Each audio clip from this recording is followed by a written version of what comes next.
Tell me, what is your next thing? You've been a very strong, passionate. You said you're giving all the proceeds from this book to the foundations of the 3 people that have been killed.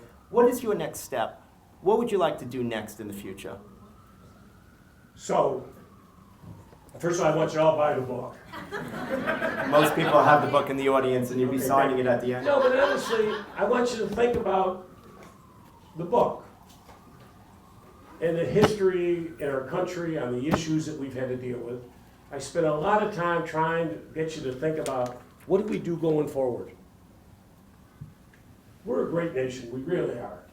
But you know, the things we got to work on. And I talk about these issues here.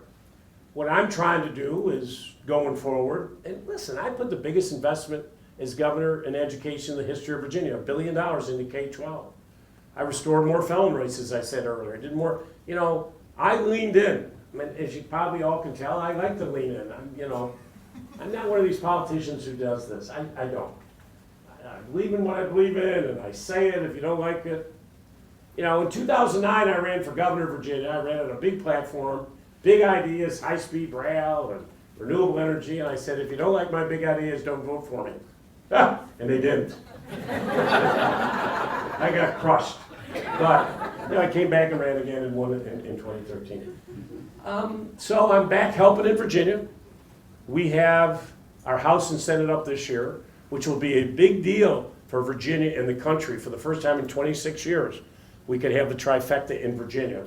And I think that will be a strong message.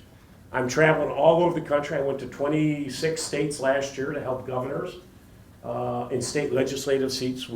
I will tell you this, folks, we, as Democrats, whoever Democrats here are, we don't spend enough party at state and local. We always worry about presidential. But the real action's happening at the states. They're the real incubators. I mean, don't take this the wrong way, and I don't mean to be disrespectful to the House and the Senate. There's nothing that happens in Congress.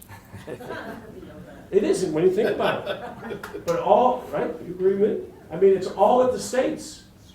And a lot of this legislation that ultimately makes it to the United States Supreme Court on women's issues and so forth, that's all generated at the state level. So we have to do a better job at winning here in New York. Thank goodness you just won the state Senate, so we finally got, you know, all the branches here. But, you know, we're going to try and do that in Virginia. We can raise minimum wage in Virginia. I mean, things that we need to do to take it to the next level. But would you consider running for public office again? Oh, sure. On a national level? I'm a young man. That's the right answer. That's the right answer. I'm young. You know, listen, I'll be honest with everybody here. I wanted to run desperately for president this year. I figured a Southern Democrat from New York with a very progressive record, who was also a huge job creator, is sort of what the country wanted. Mm-hmm. But in fairness, Biden and I were sort of in very similar space, and there were 25 people running. And then we had the calamity in Virginia with the governor, lieutenant governor, and attorney general. And the leadership of the state came to me and said, Terry, you're the only guy that can fix this. Mm-hmm. We have no campaign. We need you to come home. And you know, folks, at the end of the day, you got to go where you can make the biggest impact on life. So I chose to come back to Virginia. I've done 57 events in the last 6 weeks, helping the House and the Senate. I like to, I mean, as you can tell, I enjoy this. I enjoy being involved. I love helping people. I'm a kid who grew up in Syracuse, New York. I started my first business at 14, if I was going to go to college. Started dozens of companies, been an entrepreneur my whole life. I've never worked for anyone. I did a lot of politics. I never took any pay for any of it. I was a full-time volunteer. I'd been lucky in life and business. I wanted to give back. I want everybody to have the same opportunity that Terry McAuliffe had as a young kid. It is a great country. I lead with positive energy. There's too many lemon suckers in politics today. It just drives me crazy. I love life. I'm motivated. If I did it, you can do it.